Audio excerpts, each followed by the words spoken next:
السلام عليكم.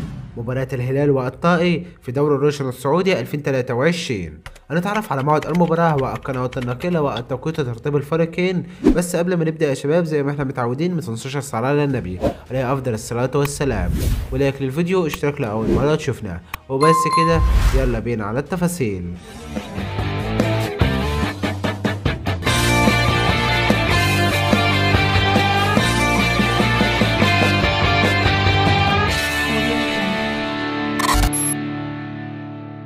يفتح استاد الأمير فيصل بن فهد لاستقبال مباراة من العار الثقيل التي تجمع بين الهلال والطائي، وذلك في الأسبوع 23 من دوري الروشن السعودي 2022-2023.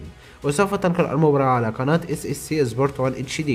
القناة الحاصلة على حقوق الطبع والنشر. أما بالنسبة لترتيب الفريقين يأتي نادي الهلال في المركز الثالث بعد ما لعب 21 مباراة ب 45 نقطة، ويأتي نادي الطائي في المركز الثامن بعد ما لعب 22 مباراة ب 27 نقطة. وإن شاء الله سوف تنطلق سفرية بداية المباراة في تمام الساعة 8 مساء بتوقيت تونس والجزائر والمغرب، 9 مساء بتوقيت مصر وليبيا والسودان، 10 مساء بتوقيت السعودية وقطر والعراق وسوريا وفلسطين واليمن والكويت، 11 مساء بتوقيت الإمارات وعمان.